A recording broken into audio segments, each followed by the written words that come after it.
Today we are going to do some of the simple Pilates exercises, working on your stability through your pelvis, through your core, that you learn when you first start on your Pilates journey.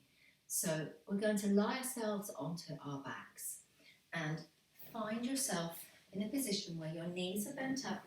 Maybe your head is supported on a block so the back of the neck is in a nice straight line with the rest of the spine. And just find that position in your lower back where you have a gentle lift of the lower back away from the mat. You can feel the back of your sacrum weighted and heavy down into the floor. And it's often useful to use your hands here to help give you feedback in this position. So what we're looking for as we go to lift just one foot off the floor here is that we're keeping our hips nice and level.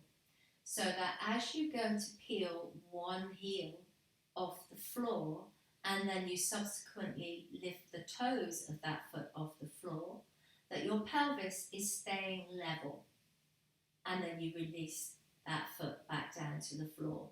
And maybe initially start by just doing all of the repetitions on one side before you start to alternate, which adds an extra layer of complexity to the movement. So feeling under your fingers, you can feel your pelvis, keeping the pelvis level and floating your heel and then your toe off the floor and then back down. Then you may just feel a slight flickering of engagement here, okay, as you are doing that movement. It's what I like to call our whispering muscles. The muscles, stabilizing muscles that it's not like you would feel as if you were doing a core class or something like that, where you may feel that burning sensation. That's a different thing again. Here we are just aiming to stabilize with those deep core muscles, holding our pelvis in position. So let's do our last one on this side, and then release them down. Let's try the other side. Okay, peel the heel, then the toe, stabilize, and release. And what you might find is the opposite hip that wants to lift as you go to float your heel and your toe. And just paying attention to that and just trying to hold that hip in place as you go to float your heel and toe. So there's no lift of the hip up into your hand. Everybody is different though. It may be slightly different for you. So please don't worry if that is not the case for you. Just focus on keeping the weight of the back of the pelvis heavy into the floor and the hips nice and quiet and level underneath your hands. And then release them down. So then we're going to move on from just lifting the foot once you feel that you've mastered that, and we're going to start with a leg slide or a heel slide away from the body. And again, I'm going to do them all on one side and then on the opposite side. So still keeping the pelvis quiet, that gentle arch in the lower back, the softness of the ribs on the front of the body. Okay, and you might lift your heel up here and slide that heel away from you. Make sure you're on a surface where you are able to slide your heel out. Maintain the pelvis level, the arch in the back maintains the same throughout. So if you can't get your leg fully straight without your lower back arching further, then just don't extend the leg quite so far. And then, using the traction of the mat, pull the heel back in towards your bottom. And again, work singly to begin with, and then you can start to alternate to add an extra layer of difficulty.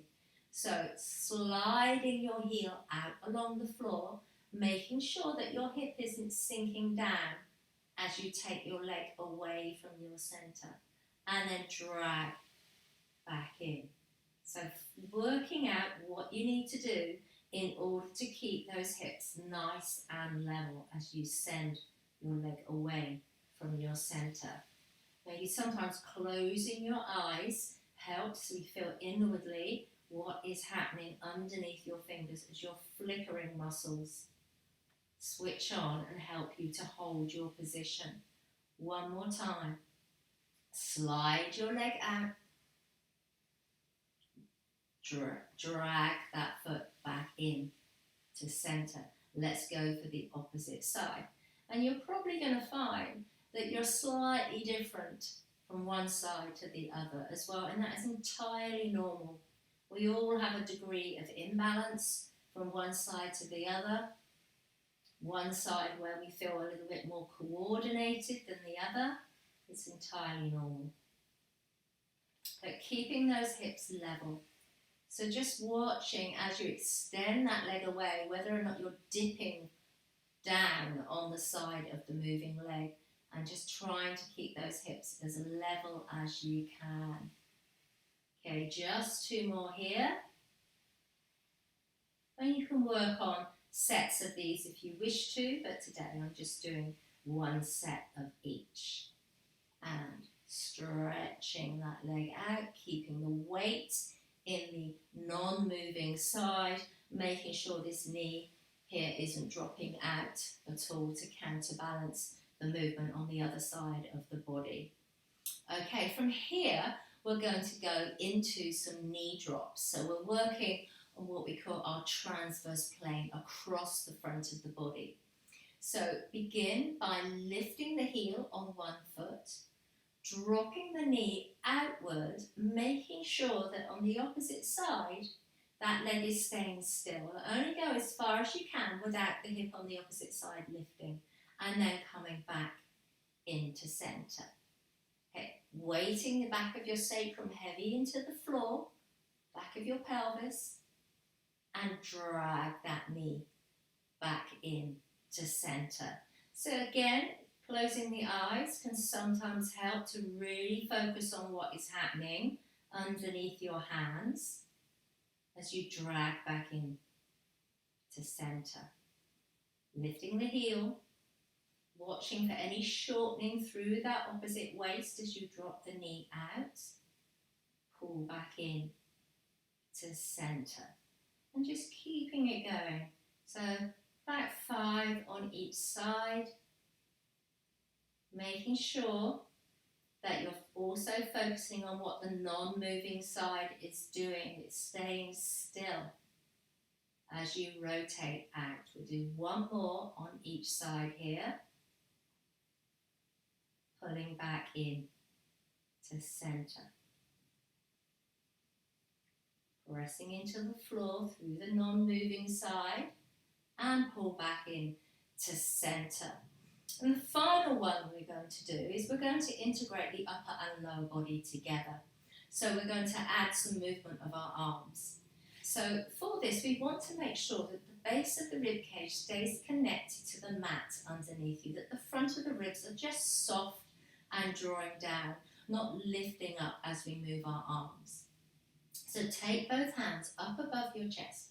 Relax your shoulders back into the floor. Maybe before we go into the full exercise, just think about dropping both arms back and keeping the front of the rib cage gently connected to the back of the body, so the back of the ribs do not lift off the mat as you take your arms back. Sometimes using an exhale here helps you to connect with your abdominals, but just be mindful of what is happening on the back of your body as you take your arms back, and the range will be restricted by your level of shoulder flexibility.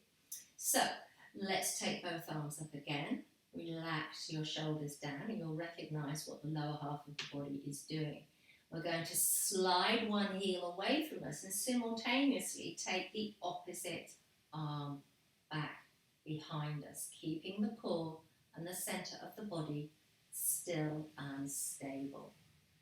So exactly the same leg movement as we did in one of the earlier exercises, but now we're adding a little bit of coordination and the upper body into the movement.